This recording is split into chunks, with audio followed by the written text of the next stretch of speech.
টানা ১৩ ঘণ্টার আলোচনা ও বিরোধীদের বাধা অতিক্রম করে ইসরায়েলের ইতিহাসের বৃহত্তম রাষ্ট্রীয় বাজেট পাশ করল নেতানিয়াহু সরকার।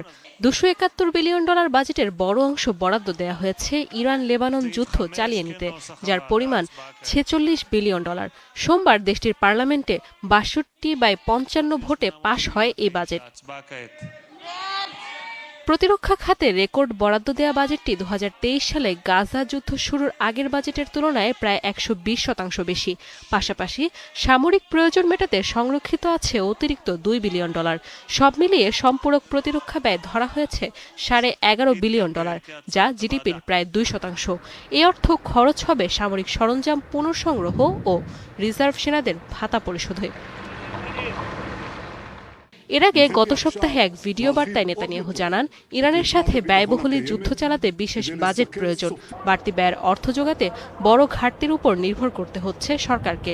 তবে ব্যাংক খাতের প্রায় $1 বিলিয়ন কর আদায়ে সম্ভাব্য ঘাটতি ৫.১% থেকে কমিয়ে ৪.৯% নামানো গেছে। এছাড়া রাষ্ট্রীয় আয়ের উদ্বৃত্ত $৩ বিলিয়ন ও পরিচালন ব্যয়ে কাটছাঁটের মাধ্যমেও অর্থের সংস্থান করা হচ্ছে। এদিকে ২০২৩ সালে গাজায় সামরিক অভিযানের পর থেকে ঋণ গ্রহণ বেড়েছে ইসরায়েলের। ২০২৪ সালে দেশটির ঋণের পরিমাণ ছিল প্রায় $৮.৫ বিলিয়ন। বাজেট পাশে সমর্থন নিশ্চিতে কয়েকটি বিতর্কিত বিল স্থগিত রেখেছেন প্রধানমন্ত্রী নেতানিয়াহু। ৩১ মার্চের মধ্যে বাজেট পাশ না হলে আইন অনুযায়ী সরকার ভেঙে যাওয়ার ঝুঁকি ছিল। ফলে এই বাজেট অনুমোদনকে নেতানিয়াহু প্রশাসনের জন্য বড় স্বস্তি হিসেবে দেখা হচ্ছে। নাদিয়া ইসলাম তুলি, ৭১।